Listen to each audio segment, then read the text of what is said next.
Welcome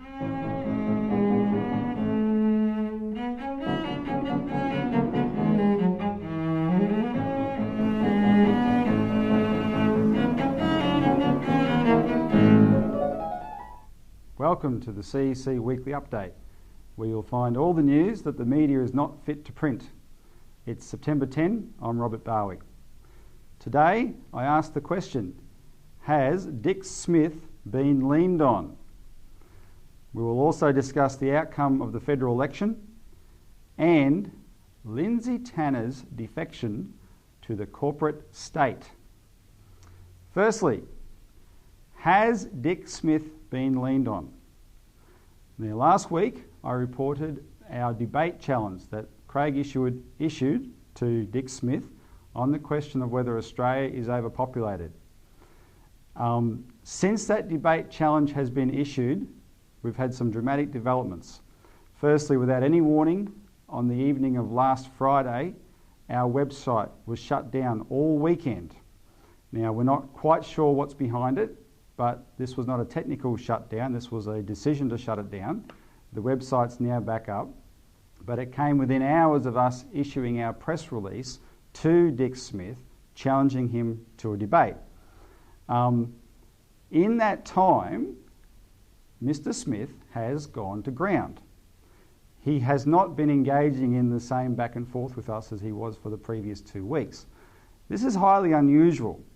Dick Smith is the most shameless publicity seeker Australia has ever had. He's known as Australia's Richard Branson. So for Dick Smith to go quiet, the question is, has he been leaned on? And if so, that raises another question. Who would be powerful enough to lean on Dick Smith and get him to shut up? We have some suspicions. If he's gone to ground, this is very similar to what Kelvin Thomson did in the recent federal election campaign here in the seat of Wills in Coburg. Kelvin Thomson initially reacted to the CEC's response to his depopulation agenda. The CEC ran an effective grassroots campaign in Wills, and Kelvin Thomson did not like what we were saying, and he reacted to that. His reaction generated a fair amount of local publicity. And very quickly, Kelvin realised that the only way he would succeed in not losing any credibility to the CEC was to not engage the CEC, and he quickly shut up. And is that what Dick Smith has done? And is Kelvin Thomson advising him to do that? What's the issue here? There's a very good reason why they do not want to engage the CEC. When there was a debate on the ABC following Dick Smith's airing of the Population Puzzle documentary, the CEC was excluded. And the CEC was excluded so the debate could be presented as only having two sides. One side is Dick Smith's, who represents the view of people who want a small Australia, a sustainable Australia, and they want to protect the traditional Australian way of life, and they see a growing population as a threat to that. The other side that the ABC presented was cast as the people who are pro-growth are big business. They want growth because big business want to grow their profits. And they were the terms Dick Smith put them in, and they were the only people that the ABC allowed on that debate. If the CEC got to participate in this debate, they know that the Australian people would be able to discover that both those sides are bogus. Both those arguments are a fraud, and they will discover two things. One, the actual genocidal implications of any discussion of human population in terms of overpopulation. You define a problem of people as too many, if you define that as your problem, you are opening the door to a solution which requires killing people, whether through direct means, whether through indirect means, the end result's the same, and it's genocide. That's one thing they know people will dawn on people. Secondly, they also do not want the Australian people, or any people for that matter, to understand that this view of people is so wrong. It's the opposite of what people actually are. The CEC has an actually scientific view of human beings. All human beings are creative beings. By virtue of that fact, each human being is the solution to any problem. Human beings can solve any problems we come up with. We have the standard of living we do enjoy in a developed country like Australia is thanks to the creativity of previous generations who made scientific discoveries, developed technologies, built incredible infrastructure, and allowed us to grow our population. And that's how we will always be able to do it. And that's how we'll be able to escape the seeming bounds of one planet and do it all around the solar system. So human beings, each additional human being has that potential, therefore human population growth is good. And if people ever had that view and the optimism that came with that, then the political systems of a country like Australia would be radically different. That's what they don't want. Hence the CEC being deliberately excluded. So the challenge from the CEC to Dick Smith is don't run away from the debate. If you do, Dick, we know why. We're challenging you not to. Now to the election. Last week, we didn't know who the government would be. This week we do. Julia Gillard is the Prime Minister again, thanks to the decision of the two independents, Tony Windsor and Rob Oakeshott. Now the issue of this week in regard to the election outcome, it doesn't, in a sense, it does not really matter who Windsor and Oakeshott or Bob Katter chose to support. Tweedledum, Tweedle just as dumb. Or as Bob Katter put it, they're the Coles and Woolies of Australian democracy. That part didn't really matter. However, in explaining their decision, Tony Windsor let the cat out of the bag. And it's quite a disturbing fact that he revealed in doing so. He listed, among other factors, climate change and action on climate change is very important to his decision. Now, what it means is Tony Windsor and Rob Oakeshott, if they have made this a factor in their decision, they've fallen for a con. They are now part, they've now decided to become part of Australia's ruling class, which I think of as made up of the media, the major parties, the financial backers of the major parties. And Australia's ruling class at the moment can be characterised as trying to ignore the dynamic of history, and by that I mean the driving force that shapes events, not events as they happen, the force that shapes events, the dynamic of history.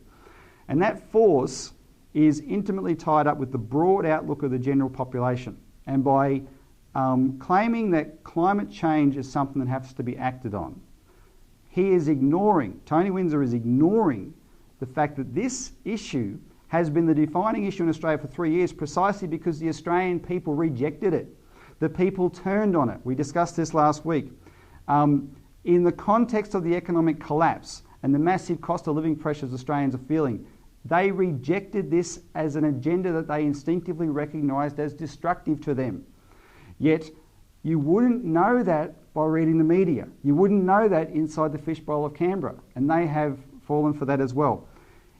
In doing so, they have signed their own political death warrants eventually. You cannot defy the dynamic of history. I liken the political situation in Australia for the last 12 months to political liquefaction. Now, liquefaction is something that happens in earthquakes, where the shaking of the earth is so violent that solid ground, can be turned into the consistency of liquid. And in those circumstances, it's not about buildings breaking apart. Entire buildings can sink into the ground. Nothing is stable in that kind of circumstance. We are in a global period of mass strike. It has the effect of liquefaction. The existing political institutions are being destroyed by it, especially the ones that continue to defy it, and that's what these people have done in Australia. So watch the developments quite closely. They've built a house on sand, as far as I'm concerned, and you will see that this kind of scenario cannot last, especially in the context of the deepening global economic crisis. And finally, as an example of what's wrong with the ruling class in Australia, and as an example of what's wrong with the Australian political system, I want to highlight one event that's just happened. It's breaking news for today. Lindsay Tanner, the former federal finance minister under Kevin Rudd, who was part of the Gang of Four and the Razor Gang and all those things, one of the ultimate insiders, he has announced today he's got a new job. He is now working for the international investment bank Lazard. Now, in making this decision, Lindsay is not the first person to make this kind of move. He is actually following Paul Keating, who also works for Lazard, and is following a long line of members of parliament in state and federal government levels who've gone from key posts in governments handling public finances supposedly on behalf of the public and hence the common good, who then move to work for private investment banks when they leave Parliament. Examples are Alan Stockdale and Warwick Smith, prominent Liberals who've gone to work for Macquarie Bank. Bob Carr, the former Premier of New South Wales, has gone to work for Macquarie Bank. Now, Tanner has said that he will advise Lazard on 2 areas, and the 2 areas will be something that he has particular inside knowledge of as the former Finance Minister. One is on improving the function of public-private partnerships, and the second is on establishing a corporate bond market. Now, of course, public-private partnerships are a scam invented by the private sector to make a lot of money out of building infrastructure. Not building infrastructure where it's needed, building infrastructure where people, in a sense, have to use it. The government carries the risk and the private investors tend to make a lot of money out of it. This decision by Tanner, as the latest in this kind of line of decisions, symbolises what's wrong with Australia. The people are mad, especially in a mass strike environment, because no one in power represents their views. No one in power acts as if they understand what the people are actually going through. And that's how the people feel. And they can't express it perhaps like the way I just did then, but it shows up in this kind of election outcome. If the major parties are not expressing and not representing the views of the people, then whose views are they representing? And it's been obvious, especially under the period that we call globalisation, that the major parties are representing, especially since the Labor Party betrayed its old Labor heritage, the major parties represent the power of private finance. They represent the City of London. They represent the modern-day British Empire, which is this idea of globalised finance which can dictate to governments. Or they represent what the Labor Party itself used to call the money power. The other name for this is fascism.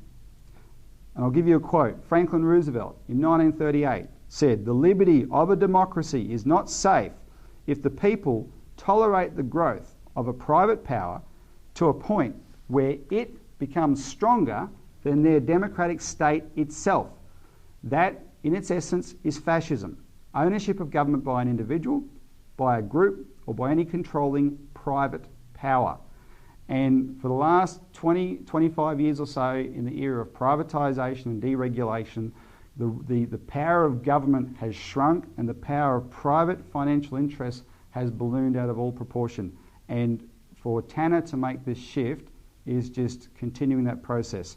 I called it the corporate state in my opening remarks because that's what Mussolini termed his system, which otherwise was known as fascism.